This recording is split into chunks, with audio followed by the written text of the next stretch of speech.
Hello, അത് ഞാനൊരു കാര്യം ചോദിക്കാനായിരുന്നു സാറേ. നമ്മളെ മഴക്കാലത്തായാലും കാറ്റത്തൊക്കെ ആയാലും കമ്പി പൊട്ടി വീണിട്ട് സാറ് പറഞ്ഞപ്പോ അതിന്റെ അടുത്തേക്ക് പോകരുതെന്ന്. അപ്പൊ അത് താനെ ഓഫ് ആവാനുള്ള ഒരു സിസ്റ്റം ഇപ്പൊ നമ്മുടെ ഇതിൽ നിലവിലില്ലേ? നമ്മുടെ സജീഷ് ചോദിച്ചു കഴിഞ്ഞു, എനിക്ക് പറയാലോ.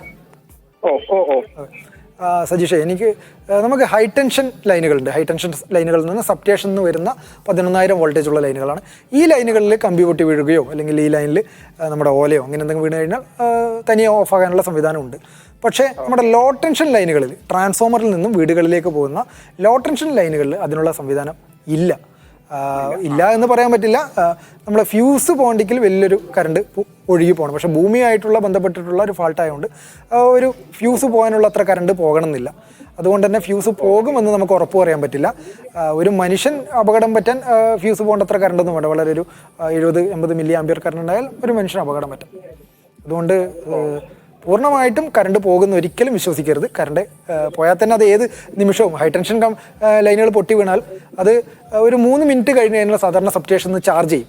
അതുകൊണ്ട് തന്നെ കറണ്ട് പോയി കഴിഞ്ഞാലും നമ്മൾ ധൈര്യസമേതം നമ്മൾ കറണ്ട് പോയി എന്ന് വിചാരിച്ച് കമ്പിയെ സ്പർശിക്കാൻ ഒന്നും പോകരുത്. കാരണം അത് ഏത് നിമിഷം വേണ്ടിക്കലും കറണ്ട് അവിടെ തിരിച്ചു വരാമെന്ന ബോധ്യത്തോടെ വേണം നമ്മൾ അതുമായി ഇടപെട്ട് പ്രവർത്തിക്കാൻ. എത്രയും പെട്ടെന്ന് KSEBിൽ അറിയിക്കുക. അതിൻ്റെ തൊട്ടടുത്ത് ആരും വരാതിരിക്കാനുള്ള കാര്യം ചെയ്യുക എന്നാണ് നമ്മൾ ചെയ്യേണ്ടത്. സർ, നമ്മൾ തിരിച്ചു വരുമ്പോൾ നമ്മൾ നേരത്തെ സംസാരിച്ചുകൊണ്ടിരുന്നത് വാഹനത്തിന് മുകളിൽ ഇലക്ട്രിക് ലൈൻ വീണാൽ എന്ത് ചെയ്യണം എന്നുള്ളത്, അതിലേക്ക് അത് തൊടാനും തോന്നുന്നു. വാഹനത്തിൻ്റെ മുകളിലാണ് വീണിട്ടുണ്ടെങ്കിൽ നമ്മൾ ഒരേ സമയത്ത് വാഹനത്തെയും ഭൂമിയും സ്പർശിക്കുന്ന രീതിയിൽ ഉണ്ടായിരുന്നു. നമ്മൾ അവിടുന്ന് ചാടി ഇറങ്ങാൻ ശ്രമിക്കണം. വാഹനം തുറന്നിട്ട് ചാടി ഇറങ്ങാൻ നോക്കണം.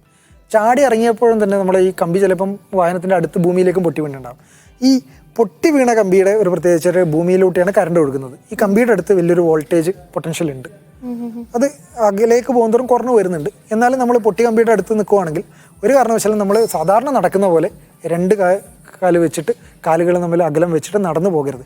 കാരണം നമ്മുടെ കാലിൻ്റെ ഇടയിൽ ഒരു വോൾട്ടേജ് അവിടെ ബിൽഡ് ചെയ്യുന്നുണ്ട്. ആ വോൾട്ടേജ് കാരണം ഒരു കറണ്ട് നമ്മുടെ ബോഡിയിലോട്ട് പോയി അപകടം പറ്റാനുള്ള സാധ്യതയുണ്ട്. അതുകൊണ്ട് കാല് രണ്ടും അടുത്ത് വെച്ചിട്ട് നമ്മൾ ചാടി പോകാൻ വേണ്ടി നമ്മൾ